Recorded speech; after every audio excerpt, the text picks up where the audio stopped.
Marvel Studios is returning to Hall H at San Diego Comic-Con.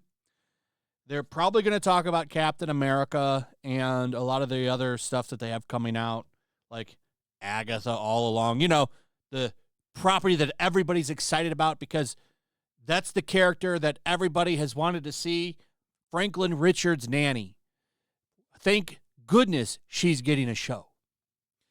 The reason she's getting a show is because Marvel is trying to prop up all of their female characters. Doesn't matter where they're from. They're just grabbing them and putting them in everything because I think it's pretty clear that for the past couple of years, they've been trying to create an MCU. Now, doing this created a problem for them in some ways with this character, Sabra. I don't remember, I think that's just her actual name. I can't remember if she had like a Captain Israel name or something. I don't know a lot about Sabra. Don't know a lot about her. Probably like most people, because most people probably have no idea who the hell Agatha Harkness is either. So this Sabra character is going to be in Captain America New World Order, and it caused a little bit of a backlash with people because of where she's from. She's an Israel superhero. And they even hired an Israeli actress to play her. But that's not going to be the case anymore. That identity will not be a part of the character anymore. They've changed it to be linked.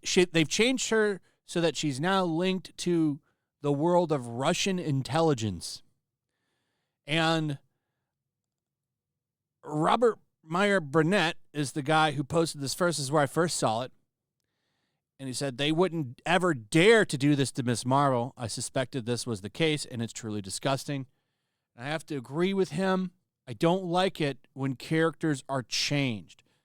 I didn't like it when they did it to Namor, and I don't like it that they're doing it to her. And they're not doing it to her for some kind of justifiable reason. They're doing it because of the backlash that they're getting from the mob. So there, crazy stuff going on in the Middle East right now. I don't even really need to get in on that to talk about this because really it shouldn't matter that much when it comes to a fictional character in a movie. But people are going crazy about it. They were talking about boycotting it.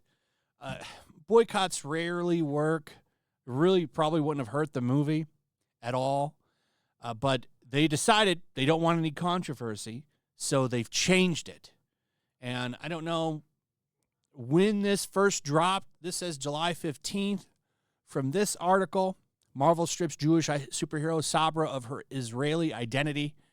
Outrage after film company turns Jewish Sabra character into a former Russian spy. So now you're going to get outrage from both sides, which I don't see how that helps. If you really didn't want to tackle this Marvel, you shouldn't have put her in the movie. You could have, if you wanted to use like an intelligence character, you probably could have used Black Widow's sister. I forget her name, but she's in Thunderbolts. You could have grabbed somebody. There's got to be some female secret agent character you could have used in the history of Marvel Comics. But you went with this one. And if you were going to go with her, you should have stuck to your guns. But they're not going to do that. Marvel, I don't know what's going on with Namor. Maybe it's the rights thing, because I think Namor is kind of tied up with Universal. So I don't know. I didn't like that. That's not Namor. Namor is from Atlantis. He's not from South America. But they decided they wanted to change it. And I didn't like it then, and I don't like this now. You shouldn't have used her, just like you shouldn't have used Namor. If you're not going to use them in the correct capacity of who they are, you shouldn't use them. Though, what am I saying? Marvel hasn't been true to their characters in a long time. But this is just wild to me, because like I said, you shouldn't have used her. Because now you've done pissed off two sides of it. Before, you just had one side mad, but Marvel's made it pretty clear that the one side that they're going to cater to always are the progressives.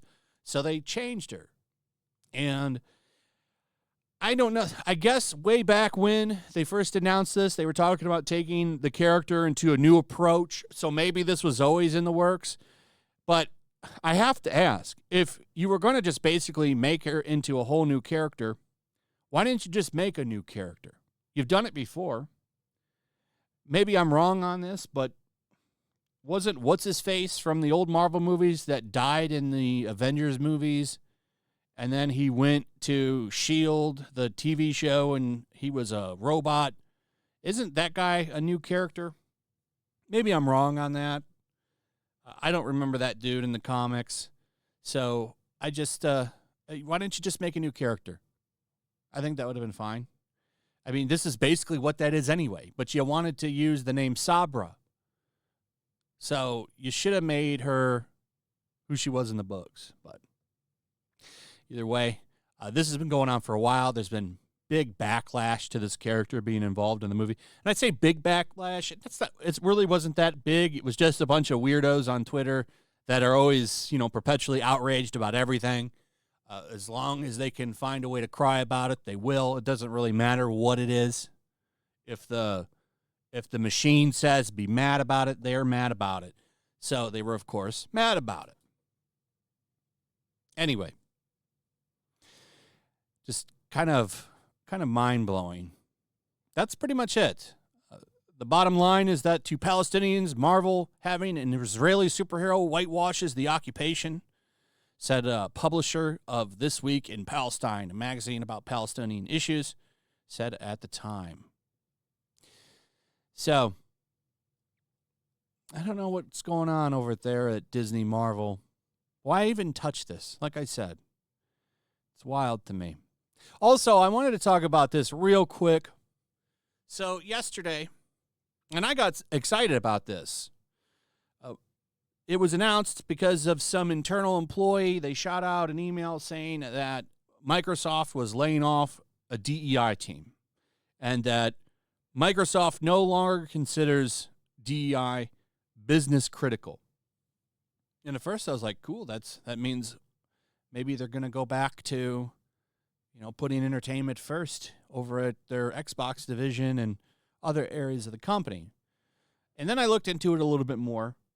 There's been other companies that have done similar things, and you know what they do? They just hire consultancy firms like Sweet Baby to come in and pick up the slack on that because it's cheaper to hire them than to have full-time employees internally doing it because then, you got to pay them insurance and dental and retirement stuff and all the other things that come with hiring full-time employees. You know what I'm saying? So just because this is a thing, we should stay on the side of caution here because what's going to stop them from bringing in 7 or 8 Sweet Baby consultancy firms to replace that group? We don't know a lot about it yet. So, yes, surface level on this, great news, but let's wait and see what happens, at the end of the day. It's going to be a 2 years minimum before we see any changes in a video game because, it takes a while to develop a game.